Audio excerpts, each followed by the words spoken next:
बिस्मिल्लाहिर्रहमानिर्रहीम। अस्सलामुअलैकुम। कैसे हैं आप सब लोग? अल्हम्दुलिल्लाह हम भी बिल्कुल ठीक खैरियत से हैं।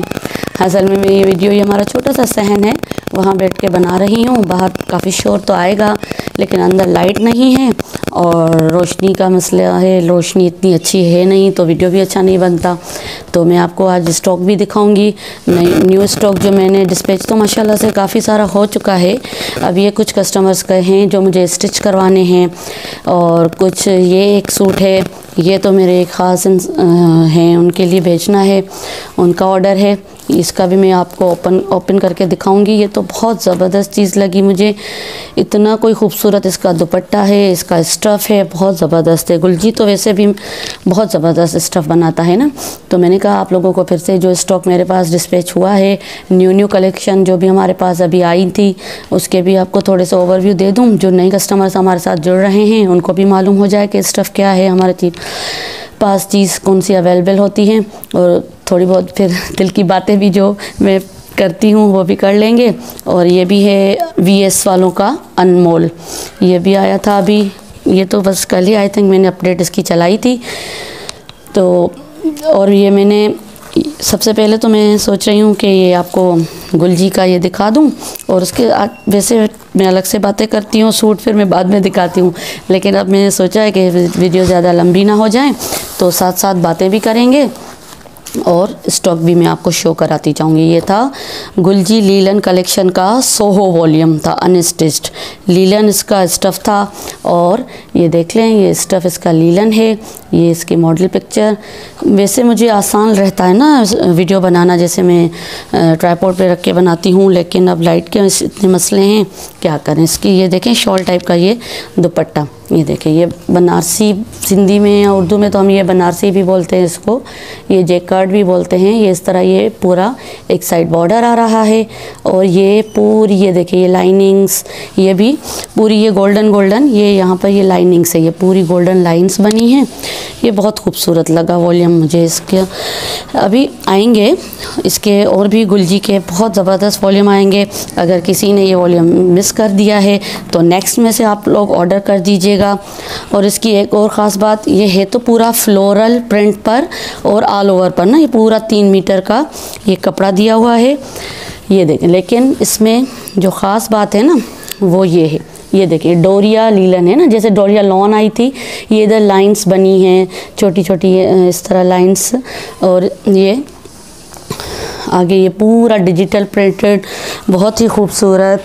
ये जब स्टिच करके ये पहनेंगी तो और भी ज़्यादा ये प्यारा लगेगा। लेकिन ये है विंटर कलेक्शन, लीलन है, लेकिन लीलन ये वैसी नहीं है जो फट जाए या लटकने वाली अजीब सी जिसमें होल्स हो जाते थे पहले। ये ब्रांड की है, ये स्टफ़ आप चेक कर ले, ये देखें।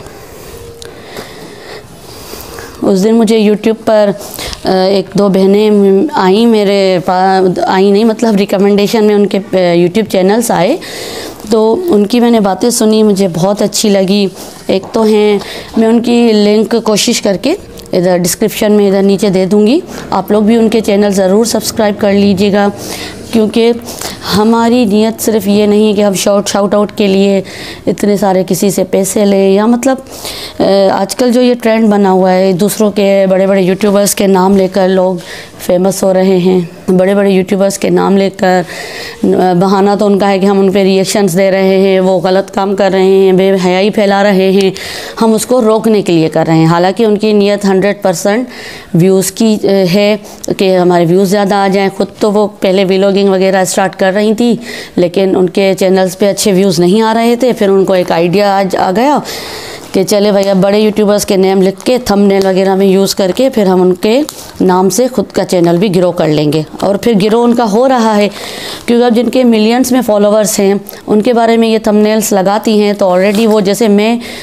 ना उनको देखती थी, ना मैं उन लोगों को जानती थी, ना मुझे उनकी कोई डिटेल भी मालूम थी, लेकिन अब एक दो रिएक्शन का चैनल मेरे पास आया तो उस हिसाब से फिर हमें भी पता चल गया कौन कौन, मरियम परवेज़, कायनात फैसल, और अभी तो इन लोगों ने एक हैं नताशा वक्कास, वो मैंने इंस्टाग्राम पे देखी थी एक दो बार, प्रमोशन के हिसाब से वो करती हैं काफ़ी अच्छे प्रमोशन, तो वो उनकी आई थी मेरे पास आईडी, उस बेचारी ने कोई स्ट्राइक इन लोगों को दे दी है, उनके ख़िलाफ़ इन लोगों ने कोई बातें की क्या। अब उस बेचारी के ना, अब अल्लाह जाने कि वो सच या झूठ, उसके कितने गंदे नाम इन लोगों ने रखे, भगोड़ी, ये वो, उसके इतने बड़े बच्चे हैं। अब तो चलें, उसने भागकर शादी की, कुछ भी किया, वो उनके फैमिली मैटर से एक स्ट्राइक उसने अगर आपको दी भी किसी वजह से, तो आप पर्सनल में इंस्टाग्राम पर उधर किधर आप उससे लड़ लेती, 4 गालियाँ भी दे देती उसको, चले गुस्से में। या इस तरह उनके 15-20 साल आई थिंक शादी को हुए होंगे, क्योंकि उनकी बड़ी बेटी आई थिंक मेरी बेटी के जितने ही लगती है, मैंने देखा उनको। तो उसके बारे में इन लोगों ने अब क्या क्या, अब उसको हमने एक्सपोज कर दिया, ये भगोड़ी हैं, ये हैं, हमारी प्रॉपर्टी पर इसने हमला कर दिया। यार कौन सी प्रॉपर्टी, आप पर्दे वाली बोलती हैं ख़ुद को, दीन की बातें करती हैं, खुद को बोलती हैं। वो एक थी अभी आई हैं, मैंने उनका चैनल मतलब देखा, थी नहीं बल्कि हैं, मुस्लिमा इस तरह कोई चैनल, मैं उसकी भी लिंक डिस्क्रिप्शन में दे दूँगी। वो बहुत अच्छी बहन है, दीनदार है, और उनको तो नीड भी है, तो आप लोग ज़रूर उसका भी चैनल सब्सक्राइब कर लीजिएगा ना। तो उन्होंने अभी एक वीडियो बनाया था, उनकी भी बातें मुझे बहुत, एक बात तो मुझे इतनी उनकी अच्छी लगी कि पलवशा कुक्स ऑफिशियल या जो भी व्लॉगर्स हैं, वो सिर्फ दुपट्टा ना पहनकर व्लॉगिंग कर रही हैं, और आप दुपट्टा पहनकर सबके राज जो फाश कर रही हैं, दीन की बेहुरमती कर रही हैं, पर्दे की आप कर रही हैं, मतलब पर्दा आप कर रही हैं, लेकिन आप क्या क्या हरकतें कर रही हैं पर्दे की आड़ में आकर, वो भी तो देखें ना। वो लोग बेपर्दा होकर उनके अखलाक, क्योंकि सिर्फ नमाज, कुरान, हज, ज़कात ये फ़र्ज़ तो हैं चलें, लेकिन इनके अलावा भी अखलाक का भी तो हमारा हिसाब देना पड़ेगा ना। हमें अपने अखलाक का भी तो हिसाब देना पड़ेगा। इनके अखलाक, इनके लफ्ज़, इनकी लैंग्वेज देखें आप, ये जो दीन पे अमल करने वाले, नबी सल्लल्लाहु अलैहि वसल्लम की सुन्नतों पर अमल करने वाली और पर्दा करने वाली अच्छी खातून, जो अच्छी औरतें होती हैं, उनकी ज़बान ऐसी नहीं होती जैसी में ये बात कर रही हैं। और इस तरह किसी के राज खोलना, नबी सल्लल्लाहु अलैहि वसल्लम ने हमें क्या तालीम दी है कि अगर किसी का राज आप देखो भी तो उसको आप ज़ाहिर मत करो, छुप। और कितने मतलब अल्लाह ताला के अहकामात क्या हैं कि अल्लाह ताला तो 70 माओं से ज़्यादा अपने गुनहगार, एक गुनहगार बंदे से भी 70 माओं से ज़्यादा प्यार करने वाला है। तो आप उस गुनहगार बंदे, क्या पता आपको मरने से चंद दिन पहले अगर उसने अल्लाह ताला से माफ़ी मांग ली और उसकी बख्शिश हो गई, तो ये आपके अल्फाज, ये सारी बातें, ये तो आपके यूट्यूब पर हमेशा हमेशा रहेंगी, आपके चले जाने के बाद भी रहेंगी। तो एक बंदे ने अल्लाह ताला से जब माफ़ी मांग ली, उसकी बख्शिश भी हो गई, अल्लाह ताला उससे राज़ी भी हो गए, या उसने अपनी ज़िंदगी में कोई चेंज भी लाया, या पर्दा नहीं करता था वो पर्दे में अब आ गया, तो फिर आप क्या कहेंगी अल्लाह ताला को? अल्लाह ताला के सामने क्या हिसाब देंगी अपना कि इनके बारे में मैं इतनी बुराइयां फैला रही थी, और ऊपर से ये दीन की बातें करके उस आड़ में ये ऐसी लैंग्वेज यूज़ करती है ना। मुझे मसला किसी चीज़ से नहीं है, रिएक्शन दें, कुछ भी करे किसी के बारे में। अब जैसे बिलावल भुट्टो का कल मैं हेडलाइन सुन रही थी कि वो बेचारे उर्दू कभी कभी ऐसी बोल लेते हैं, तो वो फिर खुद, अब तो पहले तो नहीं, अब तो वो खुद बोलता है कि अब इस पे जो मिमिक्रीज बनेंगी, वो बोल रहा था। तो अब देखें, लोग तो नहीं छोड़ेंगे किसी को भी मिमिक्रीज, ये मतलब मामूली बात है, चलें आप कर रही हैं, वो तो सही है ना। एक दूसरी भी एक है, वो नकल करती हैं, बनाती हैं, लेकिन वो ख़ुद को बापर्दा, और ये तो नहीं कहती कि मैं बड़ी दीन पे अमल करने वाली। और उस मुस्लिमा बहन ने ये भी कहा कि मुझे भी फिर ये बात जहन में आई कि ये दिन में 2-2, 3-3 वीडियो बना रही होती हैं। अब ये वीडियो बनाने के लिए इनको ये पूरे उनके वीडियोज़ देखने पड़ते हैं, देखने के लिए टाइम चाहिए होता है। मैं यकीन जाने, अभी मैंने बहुत कोशिश की कि जब लाइट हो मैं रूम में बैठकर, अंदर गर्मी से यहाँ बाहर बहुत गर्मी है और अबाई में बैठकर ना बनाना पड़ता है, तो मैं अंदर बैठ के बनाऊँ, लेकिन मुझे बिल्कुल टाइम नहीं मिलता कि मैं अंदर सुकून से बैठकर वीडियो बना सकूँ। लेकिन अभी मजबूरी में लाइट भी नहीं है, और अभी दिन के कोई 3-4 यकीन करें बज रहे हैं, और इतनी गर्मी है यहाँ पर। यहाँ मैं छोटा सा मेरा सहन है बाहर, ये वहाँ पर बैठकर मैं वीडियो शूट कर रही हूँ। मैंने रात को भी बहुत कोशिश की कि मैं वीडियो बना लूँ। मेरे बेटे की रात को तबीयत इतनी ख़राब हो गई। आप सब मेरे लिए, मेरे बच्चों के लिए ख़ास दुआएं कीजिए, दुआओं में मुझे याद किया करें प्लीज़। आपसे ये दिल से दरख्वास्त है, मेरे बच्चों के लिए, मेरे रिस्क रोज़ी, अल्लाह ताला आप सब के रिस्क रोज़ी में, आपके बच्चों को सेहतमंद कर रखे, और आप लोगों के रिस्क में, रोज़ी में, हर चीज़ में बरकत अता करे। सबकी मुश्किलातें आसान करे अल्लाह ताला। ये देखिए भी इसका ये पूरा नेकलाइन एम्ब्रॉयडर्ड और ये फ्रंट चेक करें, ये इसका ये फ्रंट चेक करें, ये पूरा ये फ्रंट ये इस तरह। अब काफ़ी लेडीज़ पूछ रही थी ये दामन कितनी है, कोई अगर हेल्दी है उसकी बन जाएगी या नहीं बनेगी। अभी इंच टेप तो अब खैर मेरे पास नहीं है, लेकिन मैं ऐसे बालिश अपने हाथ के, ये देखो मेरे हाथ इसके हिसाब से आपको बता देती हूँ। 1 2 ये 3 और 4 बल्कि 4 फिंगर्स और भी एक्स्ट्रा कपड़ा है। और ये देखें इधर भी एक्स्ट्रा कपड़ा है। स्टिचिंग में पाइपिंग वगैरह लगाने में आप लोगों को आराम से ये आप लोगों की शर्ट बन जाएगी। ये देखें हेल्दी एक्सेल, लार्ज एक्सेल तक भी आई थिंक तो बन जाएगी। अब एक्सेल का मुझे अंदाज़ा नहीं कि दामन कितनी होती है, लेकिन लार्ज तो 100% बन जाएगी। ये देखिए ये इसका दामन था और ये नेकलाइन। और ये वीएस वालों की सबसे जो अच्छी बात मुझे लगती है ना, जो लोग अक्सर पसंद करते हैं वो ये है, ये स्लीव्स हैं इसकी, ये अलग से ये इधर जॉइंट की हुई है इन लोगों ने। और ये स्लीव्स के आगे ये बॉर्डर दिया हुआ है, ठीक है। ये देख लें ये बॉर्डर दिया हुआ है। आजकल गर्मी की इतनी बुरी हालत है हमारे सिटी में, यकीन जाने अब ऐसे लग रहा है जैसे मई जून वाली गर्मी फिर से आ गई है। और मुझे भी थोड़ा अस्थमा का प्रॉब्लम है ना, तो ये इस तरह नकाब में बैठकर बोलना थोड़ा मुझे मुश्किल लगता है। चलें अल्लाह ताला सेहत देगा, मेरे लिए ख़ास दुआ कीजिएगा। और इसका ये गोल्डन जरी का ये दुपट्टा है, ये गोल्डन जरी का बहुत ही प्यारा प्रिंट और कलर भी बहुत प्यारा है। ये मेहरूनिश टाइप का कलर है, या इसको क्या बोलेंगे दूसरा, बस मैरून टाइप का ही है। थोड़ा डार्क मैरून होता है वैसा नहीं है, थोड़ा डल है। ये इसका ट्राउज़र भी एडजेट पर, ये देखें सही है। हर कोई हमें अच्छा इंसान या बेहतरीन इंसान तो वो है जो आपकी फ़िक्र तो करे, लेकिन आप किसी से अगर हम प्यार करते हैं, हमारा भाई बहन माँ बाप या अपने बच्चे हमारी औलादें, हम उनसे सच्चा प्यार दिल से प्यार करते हैं। लेकिन उस प्यार में ये नहीं कि हम उनकी सिर्फ दुनिया की फ़िक्र करें, या फिर ऐसे ही एज़ अ मुस्लिम तो हम सब भाई बहन हैं। जो भी यूट्यूबर्स या जो भी ये आजकल चल रही हैं सोशल मीडिया पर बातें, वो सब भी हमारी बहनें ही हैं।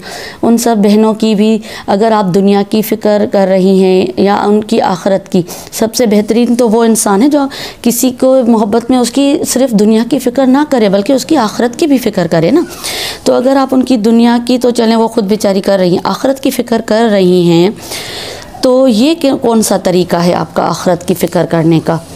ये देखिए बिन सईद, उनकी आखिरत की भी तो आप फ़िक्र करें ना कि वो लोग दुनिया में भी सही हो जाएं, ऐसे अमाल करें कि आगे चलकर आखिरत भी उनकी बेहतरीन हो जाए, हमारी भी। हमें अब सबसे पहले अपने प्यारों की, उसके बाद तमाम उम्मत मुस्लिमा जो दीन पर चल रहे हैं या नहीं भी चल रहे, उनके लिए ख़ास दुआ करनी चाहिए और उनके लिए फ़िक्र करनी चाहिए कि उन सबका हमारा ख़ात्मा ईमान पर हो।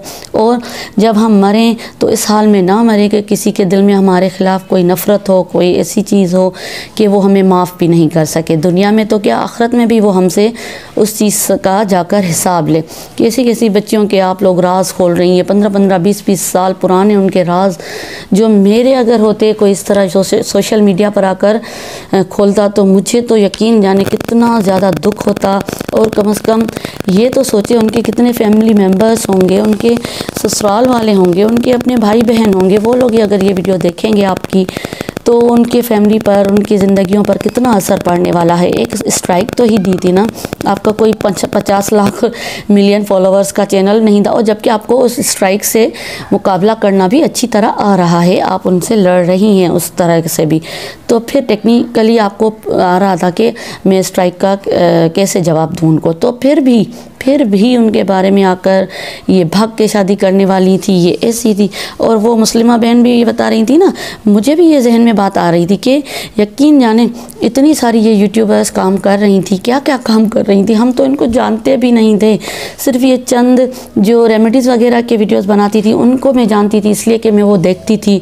कभी डार्क सर्कल से मुझे उस हिसाब से या किसी भी हिसाब से मैं उनको देखती थी, जैसे रेमेडीज़ विद खानम, मैमूना मुस्लिमा हो गई, ये इनको मैं इसलिए जानती थी कि इनके मैं रेमेडीज़ देखती थी पहले।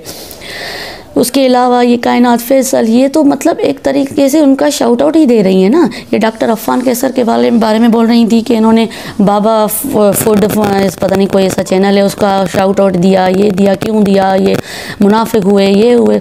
अब ख़ुद को देखे, खुद मतलब हम इंसान हैं, हमारे अंदर ये तजस्सुस होता है कि अच्छा ये इसके बारे में ऐसी बातें करें, चलिए इसके चैनल पे जाके देखते हैं क्या मसला है, क्या है।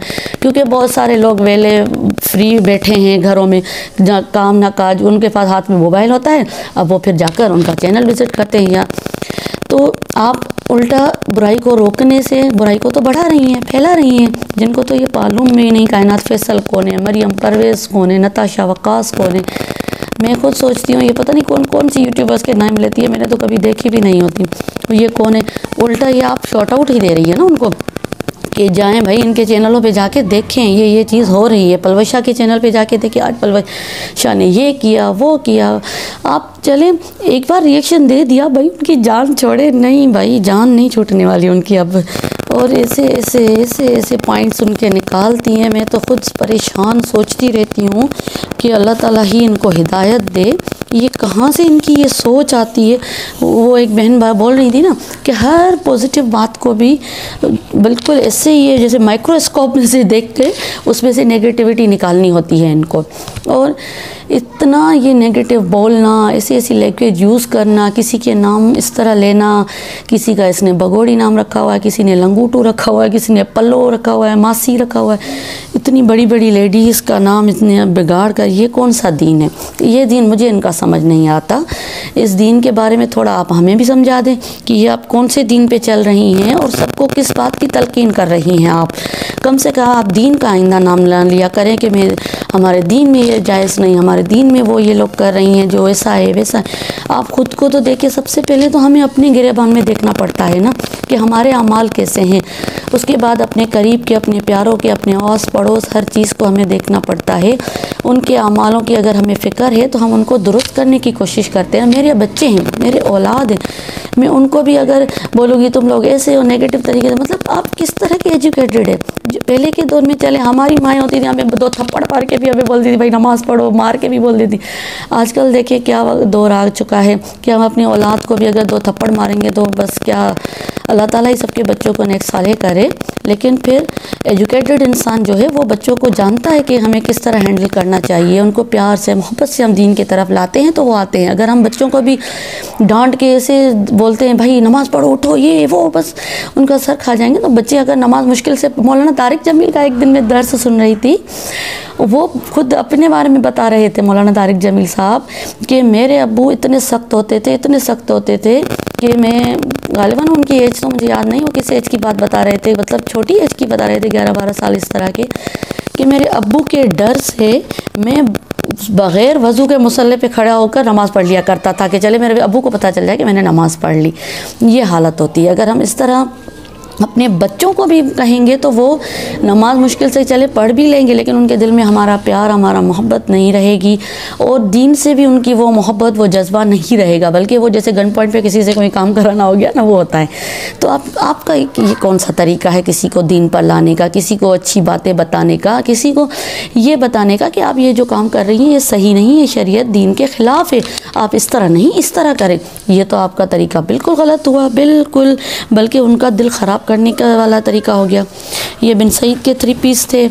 अब ज़्यादा बात मेरी भी लंबी होती जा रही है। ये चुनरी प्रिंट, ये evergreen print, my most favourite चुनरी प्रिंट, ये मेरी खाला हैं, सऊदी अरब में रहती हैं, अल्हम्दुलिल्लाह से वो मुझसे लेती हैं और अभी उनकी तबीयत भी बहुत ख़राब है, उनके लिए भी ख़ास आप दुआ कीजिएगा। वो अभी पाकिस्तान भी आई हुई हैं वैसे ही चक्कर पे, उसके लिए भी बहुत सारी दुआएं कीजिएगा, क्योंकि अगर हम गायब के हदीस में आया है ना कि गायब के लिए दुआ कबूल होती है, तो हम गायबाना अगर अपने लिए, अपने प्यारों के लिए, बल्कि सब के लिए, ये जो जिनके बारे में मतलब हम ये सोच रखते हैं कि ये लोग दीन के ख़िलाफ़ काम कर रहे हैं, अगर हम उनके लिए बैठ के जितने घंटे आप यूट्यूब पे वीडियोस बनाती हैं, उनकी रिसर्च करती हैं ना, इतने आप नवाफिल सलातुल हाजात के पढ़ के इनके लिए हम फ़िक्र करते हैं, जो हमारे प्यारे हैं, जिनके बारे में हम ये सोच रखते हैं कि ये लोग शरीयत के ख़िलाफ़ या दीन के ख़िलाफ़ कोई बातें कर रही हैं,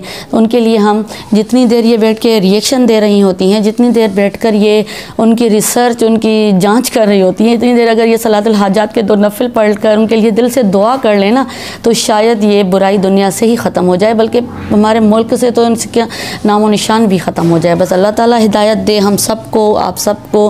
उनकी आड़ में रिएक्शन के चैनल्स बना के बैठी हैं, इन सबको अब अल्लाह ताला ही हिदायत दे, अपनी लैंग्वेज को थोड़ा इम्प्रूव करें, और ये बजाय अपने चैनल्स को व्यूज़ के चक्कर में इस तरह बढ़ाने के किसी और तरीके से कोई ऐसा काम करके जाएं कि आपके लिए दुनिया में भी शर्मिंदगी का बायस ना हो और आखिरत में भी ना हो।